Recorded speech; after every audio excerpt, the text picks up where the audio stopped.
On her wedding night, in front of everyone, her husband leaned in and asked just one question. "Can you cook?" But what happened next silenced the entire room. Because her answer didn't just shock him, it changed everything. And by the end of that night, no one saw her the same way again. The wedding hall glowed like a dream built out of gold and roses. Crystal chandeliers hung from the ceiling, casting warm light across the polished marble floor. Strings of fairy lights shimmered along the walls, and the scent of fresh flowers, mixed with expensive perfumes, filled the air. Laughter echoed from every corner, and the rhythmic clinking of teacups and plates created a soft, continuous melody of celebration. To everyone else, it was a perfect wedding. But for Aisha, sitting at the center of it all, it felt like she was trapped inside a performance she didn't fully belong to. She sat on the decorated stage, dressed in deep red bridal attire, embroidered with golden thread so intricate it looked like art. Heavy jewelry rested on her neck and wrists, each piece chosen carefully by her family, symbols of love, sacrifice, and pride. But right now, they felt heavy. Not physically, emotionally. Her hands rested gently in her lap, fingers intertwined, as she tried to maintain the soft smile expected of a bride. The photographers circled around her, occasionally asking her to tilt her head slightly or adjust her expression. "Smile a little more," he said politely. She tried, but the smile didn't reach her eyes, because her mind wasn't in the moment. It was wandering, back to her home, her parents, and the quiet life she had left behind just a few hours ago. Her father's voice echoed in her memory. "Respect yourself, Beta. No matter where you go, never let anyone make you feel small." At the time, she had nodded with quiet confidence. Now, she wasn't so sure how easy that would be. A group of women passed by the stage, their voices low, but not low enough. "She's okay, I guess. Not very striking. I heard the dowry wasn't much." Aisha's fingers tightened slightly. She kept her gaze forward, ignored it. This was normal, she told herself. People always talked. Weddings were full of judgments, comparisons, quiet criticisms disguised as casual conversation. Still, it stung. Another voice joined in. "Let's see if she can at least run a house properly." A soft laugh followed. Aisha felt something shift inside her, but she didn't react. Not yet. Because reacting would mean acknowledging it, and she wasn't ready to do that. Across the hall she caught a glimpse of her mother. Her eyes softened. Her mother stood among a group of relatives, smiling proudly, but there was something else in her expression too. Worry. Aisha knew that look. It was the look of someone who had given everything, and was now silently praying it had been enough. Aisha straightened slightly. For her, she would be strong for her. The music changed, signaling the transition from ceremony to celebration. Guests began moving more freely. Laughter grew louder, and the atmosphere became less formal. But with that shift came something else. More openness, more boldness, more room for people to say what they really thought. Aisha noticed a group of men gathered nearby. Among them was Arman, her husband. Even now the word felt unfamiliar. She had barely spoken to him beyond the formal exchange of vows and a few polite sentences earlier.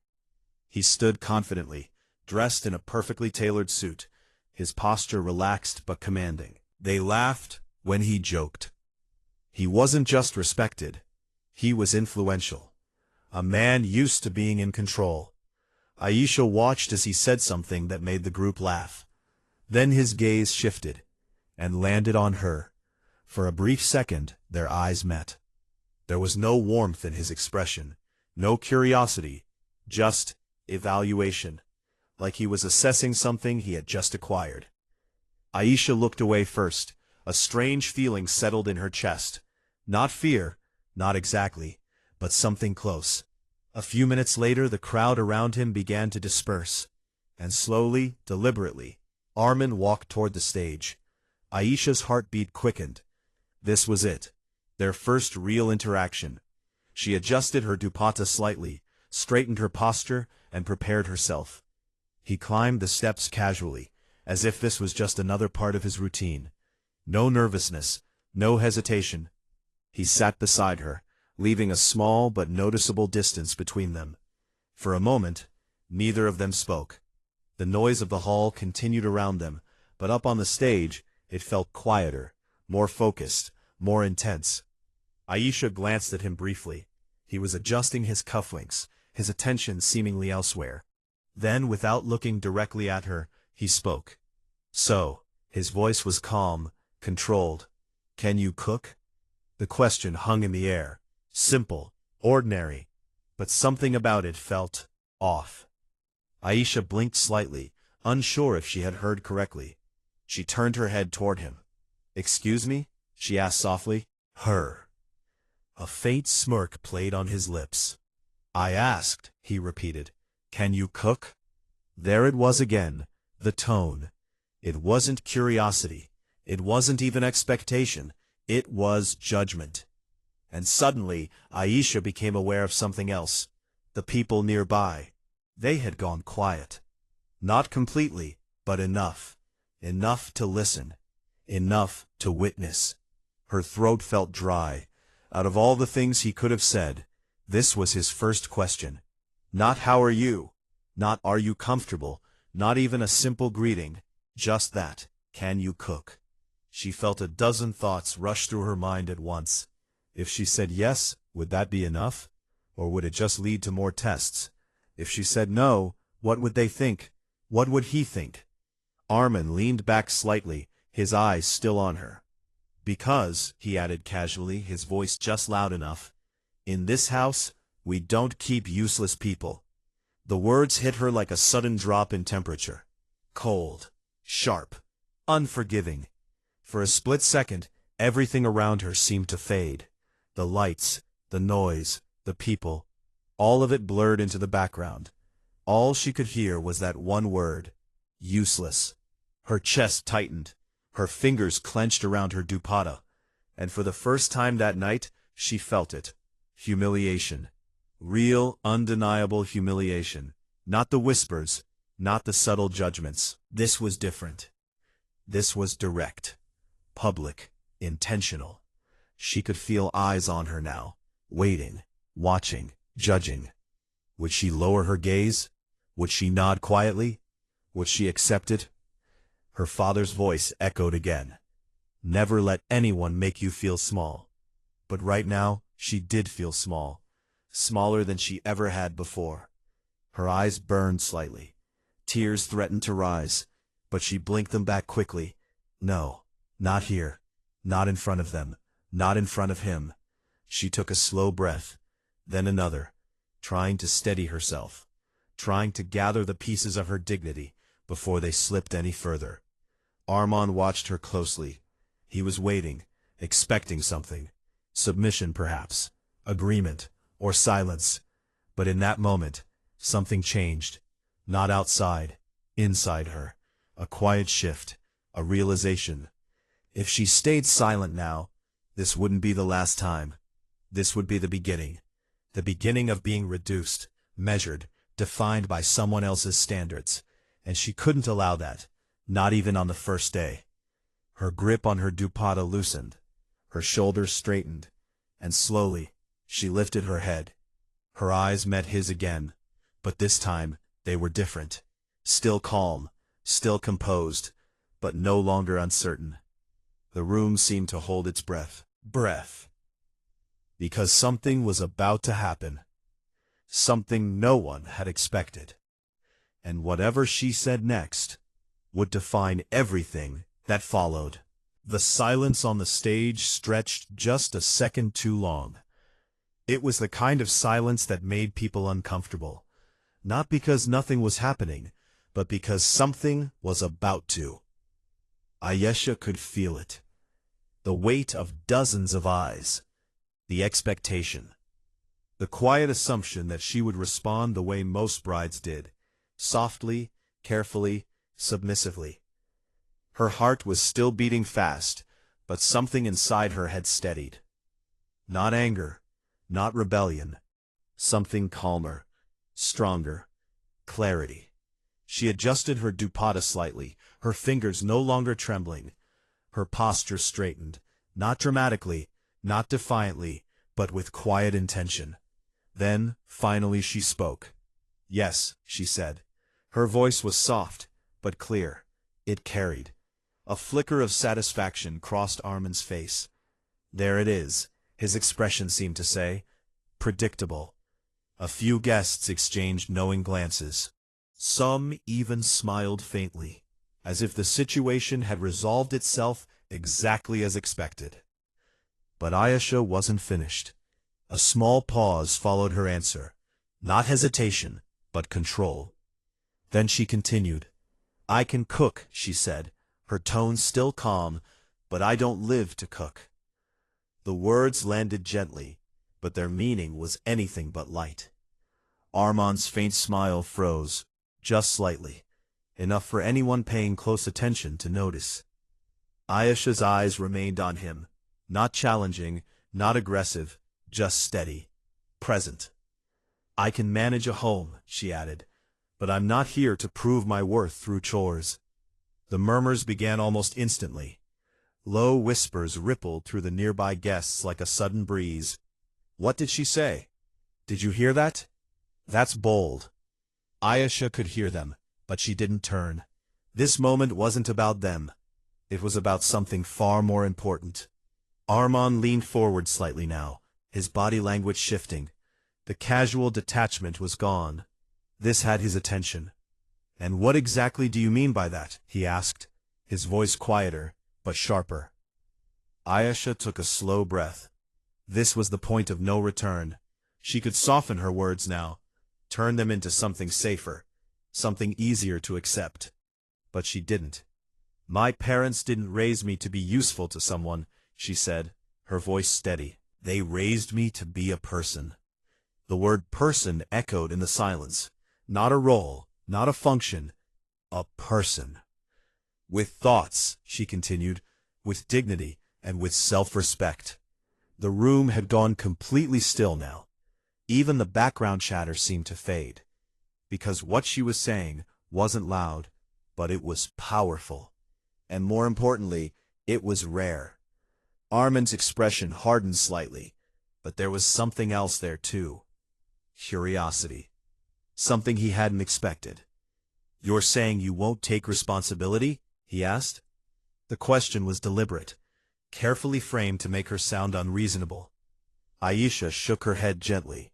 "I'm saying I won't be reduced to it." The difference was subtle, but undeniable. And for a moment, even Armand didn't respond. Because there wasn't an easy way to twist that. A voice from the side broke the silence, one of his relatives. A woman in her late 40s, leaned forward slightly, her expression disapproving. "Girls these days have too much attitude," she muttered, just loud enough to be heard. A few others nodded in agreement. There it was, the familiar label. Attitude.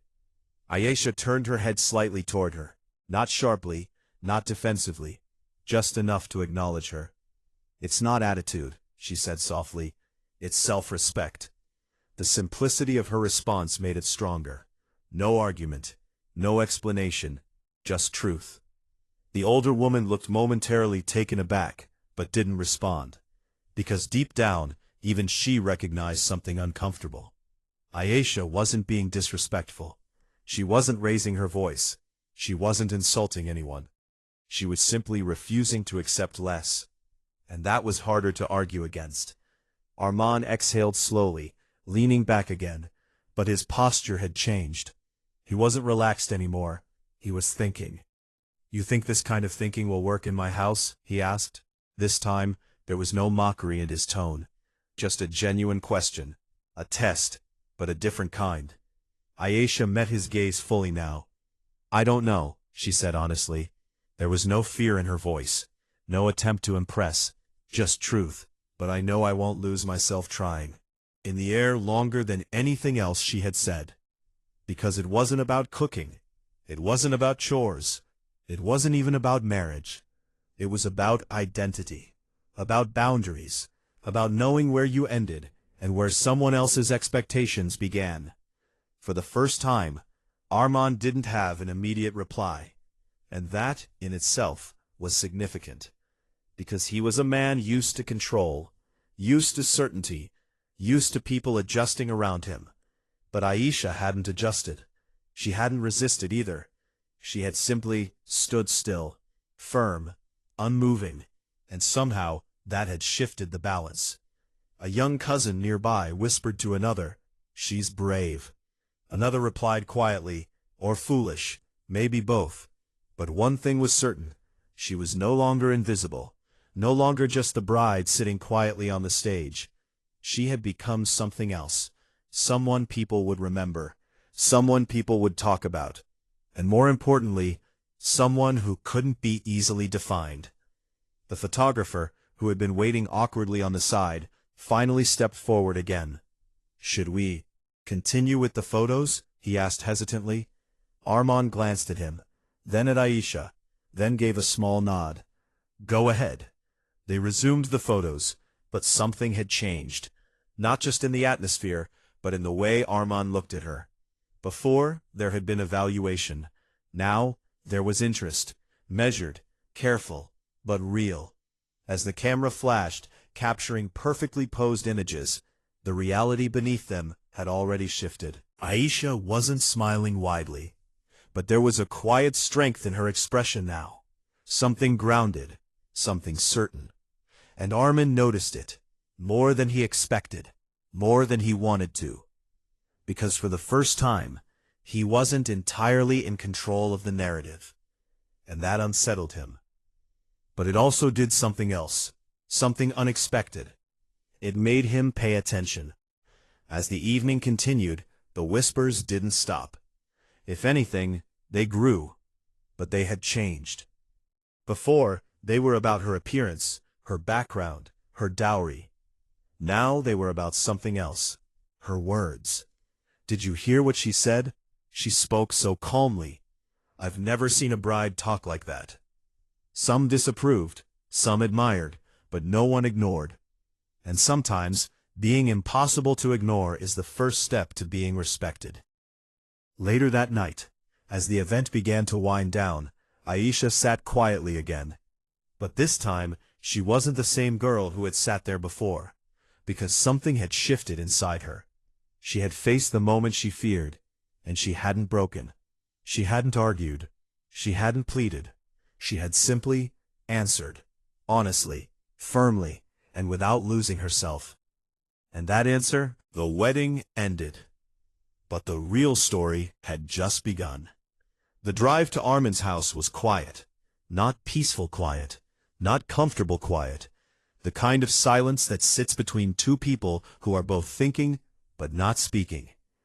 Aisha sat beside him in the car, her heavy bridal dress gathered carefully around her. The city lights passed by in blurred streaks outside the window, reflecting faintly against the glass. She kept her gaze forward, calm on the outside, but her mind was far from still. She replayed the moment on the stage again and again, her words, his reaction, the silence that followed. Had she done the right thing, or had she just made her life more difficult from the very first day? Beside her, Armand rested his arm against the window, his posture relaxed, but his expression thoughtful.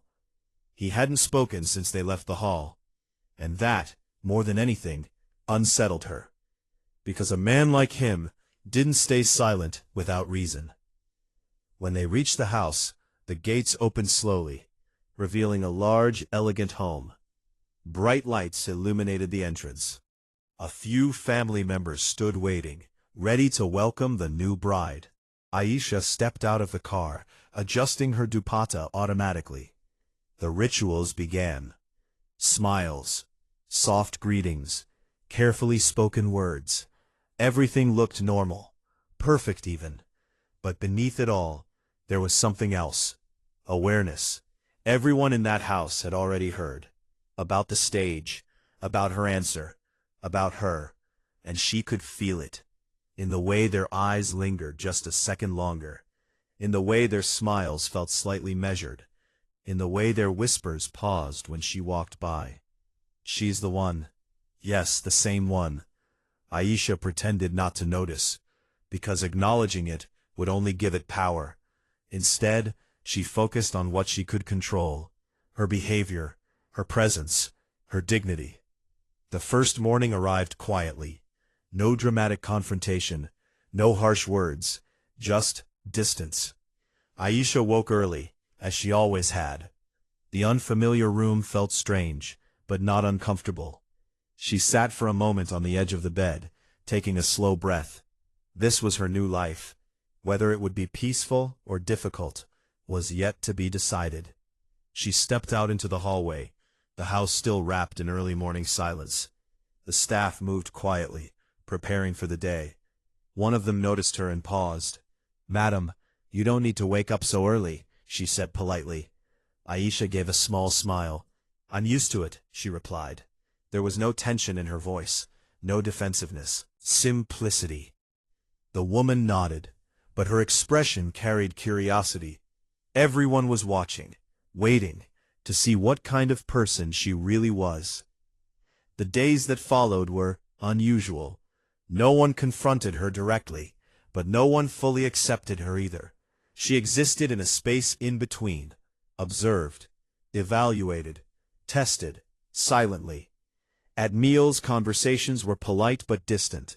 At gatherings, she was included, but not embraced. And Armin, he remained the most distant of all. He didn't criticize her, he didn't question her, but he didn't engage either. He watched, quietly, carefully, as if trying to understand something he couldn't quite define. Aisha didn't try to force anything. She didn't overcompensate. She didn't try to prove herself through constant effort, because she knew something important. Trying too hard often looks like weakness. Instead, she moved with quiet intention. She greeted everyone respectfully. She participated in conversations when invited. She carried herself with calm confidence. And slowly, the house began to notice. One morning, about a week later, Aisha walked into the kitchen, not because she had been told to, not because anyone expected her to, but because she chose to. The staff looked surprised. "Madam, you don't have to do this," one of them said carefully. Aisha smiled gently. "I know," she replied. That answer alone changed the tone, because it wasn't about obligation, it was about choice. She rolled up her sleeves slightly and began preparing food. Not hurriedly, not nervously, but with ease. As if she belonged there, not because she had to, but because she wanted to. The staff exchanged glances. There was something different about this. This wasn't someone trying to prove a point. This was someone who already knew her worth. That evening, Armin returned home. As he stepped inside, something caught his attention. The aroma. Warm, rich, inviting. He paused. For a moment, he simply stood there, taking it in. Then he walked toward the dining area. Aisha was setting the table. Her movements were calm, unhurried. She looked up briefly as he entered. "Dinner is ready," she said. Simple. No expectation.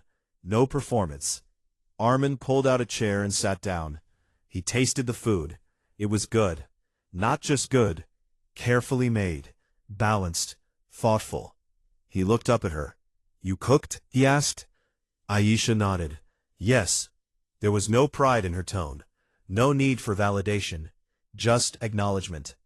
Armin studied her for a moment. "What changed?" he asked. The question carried more weight than it seemed. Aisha met his gaze. "Nothing," she said calmly. "I told you, I can cook." He frowned slightly. Then why now? There it was. The real question, not about food, about intention. Aisha held his gaze steadily. "Because today," she said, "I chose to." The word chose settled between them. Heavy, meaningful, different, and for the first time, Armin understood. Not completely, but enough. This wasn't defiance. This wasn't refusal. This was something else entirely.